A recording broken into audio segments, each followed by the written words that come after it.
기하시 하나님의 말씀은 역대상 14장 1절과 2절입니다. 다윗의 인생은 참으로 변화무쌍한 인생이라고 할 수 있습니다. 집안의 8번째로 태어나서 모든 굳은 일을 도맡아서 했던 막내였습니다. 형들은 어려운 일, 밖에 나가서 하루 종일 떼약볕 밑에서 양을 치는 이 일을 첫째가 둘째에게 미루고 둘째가 막내 7째, 8째까지 미루면서 항상 집안에서 어려운 일은 다윗이 도맡아 했습니다. 자, 그런 다윗에게 성령의 기름 부음이 3번이나 임하면서 목동에서 이제 성령의 사역자로 남쪽 유다의 왕으로 통일 왕국의 왕으로 3번 기름 부음을 받게 되었습니다. 기름 부음이 임할 때마다 다윗에게는 놀라운 역사들이 일어났습니다. 골리앗을 쓰러뜨리는 이런 기적과 같은 역사, 또 수금으로 찬양할 때 사울왕을 괴롭히는 악령이 떠나가는 역사, 자기는 구하지 아니하였으나 600명의 병사들이 자기를 찾아와서 도와주는 역사, 그리고 전쟁할 때마다 하나님이 함께 하셔서 전쟁을 이기게 해주셨고 그때마다 나라 영토가 확장되고 더 많은 사람들이 늘어나고 옛날에는 조공을 바치던 나라에서 조공을 받는 나라로 바뀌는 놀라운 역사가 일어났습니다. 자, 다윗이 통일왕국의 왕이 되자 이 지중해 연안에 있었던 두로라고 하는 나라가 있습니다. 이 나라는 만드는 수출품이 레바논의 백향목입니다.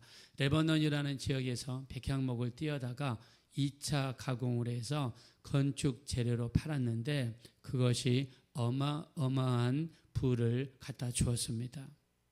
자, 이 두로 왕이었던 히람이라는 사람이 다윗이 왕이 오르자마자 와서 일종의 뇌물을 바치면서 자기 나라를 보호해달라는 조공 비슷한 것을 바쳤습니다. 사신들을 보냈고요. 수많은 백향목을 보냈고요. 거기에다가 목수뿐만이 아니라 돌을 다룰 줄 아는 석수까지 보내면서 다윗 왕을 위하여 왕궁을 지어주겠다고 사람들을 보낸 것입니다. 자, 이게 오늘 본문인데요. 1절로 가겠습니다.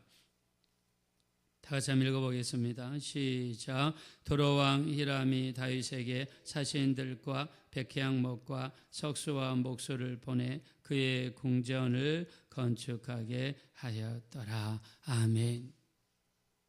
우리가 가만히 앉아 있었는데 옆에 있는 왕이 자기의 모든 일꾼들을 데려와서 다윗 왕을 위하여 왕궁을 지어준 겁니다.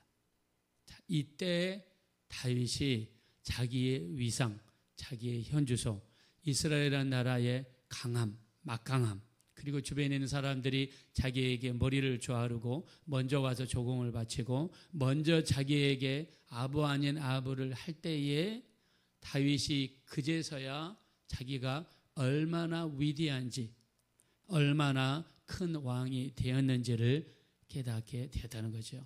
자, 그에 대한 말씀이 2절입니다. 자, 우리 한번 2절 다 같이 합독하겠습니다. 시작. 다윗이 여호와께서 자기를 이스라엘의 왕으로 삼으신 것을 깨달았으니 이는 그의 백성 이스라엘을 위하여 그의 나라가 높이 들림을 받았음을 알미었더라. 아멘. 자, 그때 뭐라고 했습니까? 그의 나라가 높이 들림을 받았음을 알았답니다. 주변에 있는 사람들이 자기를 대하는 눈이 달라요. 주변에 있는 나라들이 자기들에게 먼저 조공을 바친단 말입니다. 여러분 알 수가 있죠. 우리 주변에도 그런 사람들 많습니다. 그 전에 이렇게 단칸방에서 살고 힘들게 어렵게 살고 알바도 낮에 한 번 하고 밤에 한 번 하고 그것도 부족해서 대리운전도 뛰고 근데 어떻게 하다가 대박을 맞아가지고 사업에 성공했어요. 돈이 많아지고 집이 달라집니다. 차가 달라집니다. 주변 사람들이 보는 눈이 달라집니다. 달라질 수 있죠. 또 청년들도 마찬가지입니다. 오디션 한번 잘 봐서 가수가 되고 영화 배우가 되고 그랬더니 벌써 이 나라에서 보는 눈이 달라집니다. 자, 누구에게나 사람들에게는 이런 상황이 발생할 수 있습니다. 다윗도 이렇게 고백합니다. 그의 나라가 높이 들림을 받았음을 알았대요. 주변 사람들이 대하는 태도와 하는 행동에 의해서 그걸 피부로 느낀 거예요.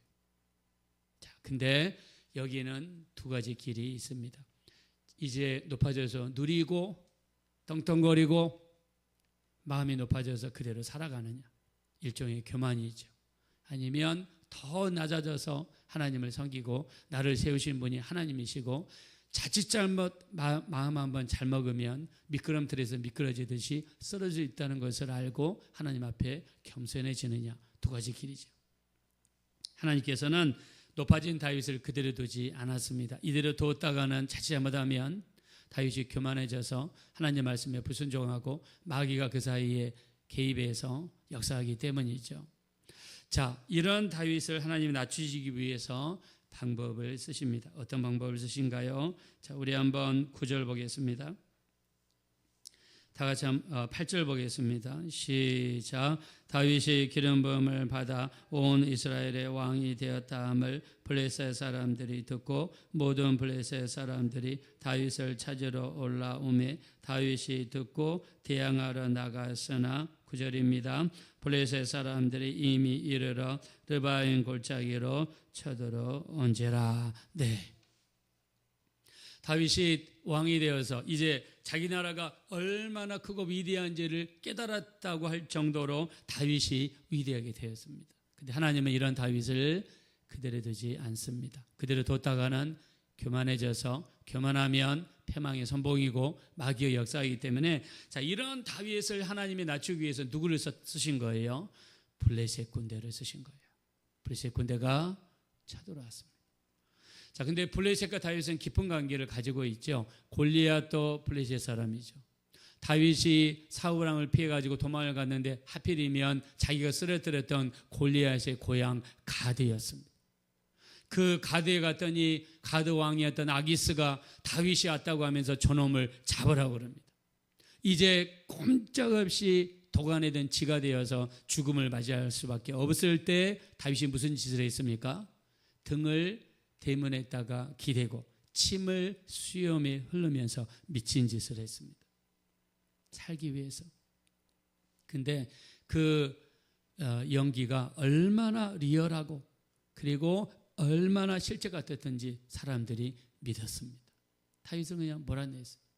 이렇게 자기 생명을 구차하게 연명했던 곳이 바로 블레셋입니다. 자, 하나님은 블레셋을 써가지고 다윗에게 조금도 교만한 마음을 먹을 수 있는 마음, 교만한 생각을 할 수 있는 틈을 주지 않고 블레셋을 쓰셔가지고 다윗을 공격하게 만듭니다. 그 숫자가 얼마나 크고 무섭고 놀라웠던지 다윗이 무슨 일을 했습니까? 자, 다윗이 그 앞에 어떤 일을 하는지 보겠습니다. 10절 한번 보겠습니다. 다 같이 읽읍시다. 시작. 다윗이 하나님께 물어 이르되 내가 블레셋 사람들을 치러 올라가리까 주께서 그들을 내 손에 넘기시겠나이까 하니 여호와께서 그에게 이르시되 올라가라 내가 그들을 내 손에 넘기리라 하신지라. 아멘. 다윗은 저 많은 블레셋 사람들 어떻게 해야 되겠습니까? 내가 올라가야 되겠습니까? 올라가면 그들을 내 손에 넘기시겠습니까? 다윗의 기도도 아주 구체적이죠. 올라갈까요 말까요? 올라가면 내 손에 넘기시겠습니까? 하나님이 그 구체적인 기도에 구체적인 응답을 주시죠. 올라가라. 올라가면 네 손에 넘기겠다. 다윗은 블레셋이 쳐들어왔을 때 하나님께 무릎을 꿇습니다. 기도합니다. 하나님께 맡깁니다. 뭐 자랑할 틈도 없습니다. 교만할 틈도 없습니다. 자기가 높아졌다고 그랬는데 그것은 느낄 만한 시간 여유도 없어요. 전쟁이 지면 끝장이고 전쟁이 지면 그동안 확장했던 영토도 빼앗기고 모았던 가족도 물거품이 되는 겁니다. 절체절명의 순간에 다윗은 하나님께 기도합니다. 왜 그랬을까요? 다윗이 자기 도취에 빠져 자기 승리에 빠져 높아진 것을 감상하면서 교만해지는 틈도 주지 않으시고 다윗을 훈련시키는 겁니다. 높아지지 않도록 막는 것입니다. 자, 전쟁을 대승했습니다. 얼마나 전쟁을 대승했는지 한번 보실까요? 11절 보겠습니다. 시작. 이에 무리가 바알보라심으로 올라갔더니 다윗이 거기서 그들을 치고 다윗이 이르되 하나님이 물을 저갱같이 내 손으로 내 대적을 드셨다 하므로 그곳 이름을 바알보라심이라 부르니라. 아멘. 바알보라심이라는 뜻은 뭐냐면 하나님이 물을 쪼개듯이 흩으셨다, 이런 뜻입니다. 그러니까 얼마나 쉽게 전쟁을 했겠어요. 여러분, 칼 가지고 물을 자르는 거 쉽죠? 그냥 쉽게 들어가죠. 이런 것처럼 적들을 이기게 하셨다는 거예요. 어마어마한 승리가 다윗에게 일어났습니다. 한참 지났습니다. 근데 하나님은 다윗을 또 한가롭게 두지 않습니다. 자, 우리 한번 13절 보겠습니다. 13절 시작. 블레셋 사람들이 다시 골짜기를 침범한지라. 자, 13이라고 쓴 숫자 다음에 동그라미가 나오죠. 자, 이 동그라미의 의미는 시간의 경과를 상징합니다.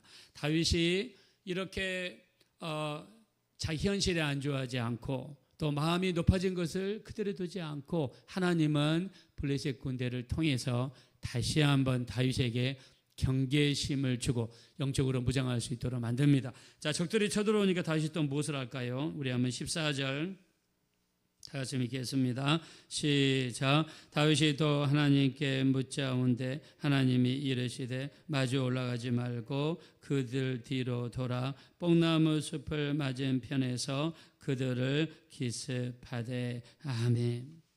이번에도 다윗은 하나님 앞에 무릎을 꿇고 기도합니다. 하나님, 올라갈까요? 그랬더니 하나님께서 이번에는 올라가지 말아라. 뒤로 돌아가라. 뽕나무 숲을 있는 데까지 가라. 그 맞은편에 숨어 있다가 적들이 쳐들어오면 그 뒤에서 공격해라. 그래서 하나님 말씀대로 다윗이 순종했을 때 놀라운 역사가 일어났습니다. 여러분, 우리도 마찬가지죠. 이제 살만할 것 같으면 또 다른 문제가 터져요. 그러면 그 문제 때문에 또 하나님 앞에 나가서 새벽 기도합니다. 하나님을 의지하게 만듭니다. 또 조금 편하게 살 것 같으면 또 무슨 문제가 터져요. 그러면 그것 때문에 또 하나님께 나가서 의지하게 만들고 기도하게 만들고 무릎 꿇게 만듭니다. 우리가 이렇게 생각할 수 있습니다. 하나님 좀 편하게 살면 안 되겠습니까? 아니에요. 이 땅은 편하게 살 곳도 없고 편하게 살 시간도 없습니다. 편해버리면 마귀에게 놀아나서 우리 신앙을 잃어버릴 수가 있어요. 그러면 우리의 궁극적인 목적지는 우리 저 천국에 가서 예수님을 만나는 것이고 우리보다 먼저 천국 같은 믿음의 선조들을 만나는 것인데 중간에 타락해버린다면 그것은 축복이 아니라 저주입니다. 하나님은 끊임없이 우리가 이 땅에 있는 동안에 여러 가지 일과 사건들을 통해서 하나님을 의지하게 만들고 기도하게 만드는 줄로 믿습니다. 그래서 우리 사무엘하 7장 14절은 하나님은 우리를 훈련하실 때 두 가지를 쓰십니다. 첫째, 사람 막대기와 인생 채찍으로 우리를 징계하신다. 징계하신다는 뜻이 우리를 저주하신다는 뜻이 아니라 훈련시킨다는 뜻입니다. 사람 막대기와 인생 채찍을 통해서. 아니, 주일날 교회를 갔는데 지나가던 김 집사가 한마디 탁 던졌는데 그게 음식이 체하듯이 안 내려가요. 그것 때문에 하나님께 무릎 꿇게 되고 기도하게 되고 내 자신을 돌아보게 되고 회개하게 만듭니다. 사람 막대기로 때로는 우리를 치실 때가 있어요. 인생 채찍, 우리 갑자기 자식에게 문제가 생겼어요. 갑자기 식구들에게 문제가 생겼어요. 그 때문에 하나님을 의지하게 되고 기도하게 되고 더 마음이 낮아져서 하나님을 돌아보게 되고 인생이 이렇게 덧없음을 다시 한번 깨닫고 하나님을 의지하고 우리 주님을 의지하는 것만이 우리 인생의 진정한 삶이란 것을 깨닫게 해주시는 줄로 믿습니다. 그래서 하나님은 사람 막대기 인생 채찍으로 쓰세요. 히브리서 12장 8절 징계는 다 받는 것이 오늘 너에게 없으면 사생자요 참 아들이 아니라 그랬어요. 징계는 다 받는데 징계를 누가 합니까? 하나님 아버지가 하시죠. 우리를 똑바로 세우시고 우리를 교육하시고 온전하게 서기 위해서 하나님께서 때로는 우리를 향하여 매도 드시는 줄로 믿습니다. 때로는 우리 매를 드세요. 그럼 그때마다 어떻게 됩니까? 무릎 꿇어야죠. 예배해야죠. 기도해야죠. 우리 자신을 돌아봐야죠. 내게 혹시 세상의 때가 묻어 있지는 않는지, 내 마음이 저 아래에 내려가 있어야 되는데 나도 모르게 올라와서 하나님 앞에 교만한 모습으로 보이지 않았는지 늘 우리를 점검할 필요가 있는 것이죠. 그래서 우리 요한계시록 3장 19절, 무릇 내가 사랑하는 자를 책망하여 징계하노니 네가 열심을 내라, 회개하라. 볼지어다 내가 문 앞에 서서 두드리노니 누구든지 내 음성을 듣고 문을 열면 내가 그에게로 들어가 그로 더불어 먹고 그는 나로 더불어 먹으리라 말씀했습니다. 여러분, 우리 주님은 사랑하는 자를 책망하시고 징계하신대요. 우리가 이 땅에 빠져가지고 세상과 짝하고 세상을 따라가다가 믿음을 잊어버리면 여러분, 그거는요 재앙입니다. 저주입니다. 너무너무 안타까운 겁니다. 그래서 끝까지 지키는 자가 구원을 받으리라 말씀하신 것처럼 우리 끝까지 믿음을 지키고 끝까지 신앙생활을 해야 됩니다. 자, 여기서 우리 다윗의 위대한 점을 봅니다. 다윗은 어떤 문제가 발생했을 때 그거를 하나님께 가지고 갑니다. 전에 했던 일을 할지라도, 전에 했던 똑같은 일을 할지라도 하나님께 가져가서 기도하는 다윗의 모습을 봅니다. 잠언서 3장 5절, 너는 마음을 다하여 여호와를 신뢰하고 내 명철을 의지하지 말라. 우리 믿으면 아멘 합시다. 마음을 다하여 하나님을 신뢰하는 거예요. 우리 오늘도 자식들을 주님의 손에 맡기는 거예요. 아이, 어제 맡기고 한 달 전에도 맡기고 날마다 맡기는데 오늘은 기도하지 말자. 아닙니다. 맡깁니다. 자식들을 맡기고 하나님께 맡기고 여러분의 삶을 맡기고 날마다 맡기는 겁니다. 우리가 하는 일도 하나님께 맡깁니다. 우리 손주들도 하나님께 맡깁니다. 우리 가정을 하나님께 맡깁니다. 하나님 우리 인생의 주인 되셔서 이끌어 가시고 우리 삶 속에 들어올 수 있도록, 사장 사람들이 시시콜콜하게 왜 그런 걸 다 맡기냐 이야기한다 할지라도 우리는 맡기며 나가는 것입니다. 그분이 우리 인생의 주인이시고 우리 삶의 방향을 인도해 주시는 줄로 믿습니다. 맡기는 겁니다. 오늘도 여러분의 기도 속에서 모든 것을 맡기셔서 하나님이 우리 삶 속에 돌아오셔서 우리를 이끌어 가시도록, 그래서 이 험하고 거친 세상, 이 영적인 전쟁이 이루어지는 이곳에서 안주하지 마시고 날마다 깨어 있어서 기도하고 말씀 붙잡고 예배하고 찬양하고 날마다 나가는 겁니다. 하루라도 하지 않으면 안 됩니다. 왜요? 그만큼 영적인 이 세계가 치열하기 때문입니다. 영적으로 깨어있는 우리가 되셔서 날마다 승리하실 뿐만 아니라 여러분의 기도로 가정을 지키고 자녀들을 지키고 여러분이 하시는 일들을 지키고 더 나아가서 우리 믿음을 지켜서 주님 오실 그때까지, 아니면 우리가 주님 앞에 설 그때까지 믿음으로 충만한 삶을 살아가시는 보탬 성도님들 되어지시기를 예수님의 이름으로 축원합니다. 이 시간 기도하실 때 날마다 예배하게 하소서, 찬양하게 하소서, 기도하게 하소서, 말씀 붙잡게 도와주소서. 우리 매 시간 매분 매 초마다 일거수일투족을 하나님께 기도로 맡김으로 말미암아 승리하고 지켜낼 수 있는 우리가 되게 해달라고 합심으로 간절히 기도하겠습니다. 돌아오시고 잡으라시 하나님, 진심으로 감사합니다. 우리가 이 마지막 때 세상에 안주하고 현실에 안주하고 지금 가지고 있는 것에 안주하고 우리 하나님 믿음에 게으러지고 믿음으로 나태해지는 일이 없도록 날마다 우리 자신을 우리 조이게 도와주시고 기도하며 예배하며 말씀 보며 주님을 바라볼 수 있는 우리 모두가 될 수 있도록 우리 하나님 인도해 주시기를 간절히 원합니다. 오늘도 우리를 불쌍히 여겨주십시오. 풍일히 여겨주십시오. 불쌍히 여겨주십시오. 성령으로 인도해 주십시오. 날마다 깊은 기도에 들어가게 도와주십시오. 날마다 깊은 말씀에 들어가게 도와주십시오. 그 속에서 주의 음성을 듣게 하시고 들려진 주의 말씀에 순종하게 하시고 우리 삶 속에 승리와 하나님께 영광 돌릴 수 있는 귀한 삶이 되게 도와주십시오.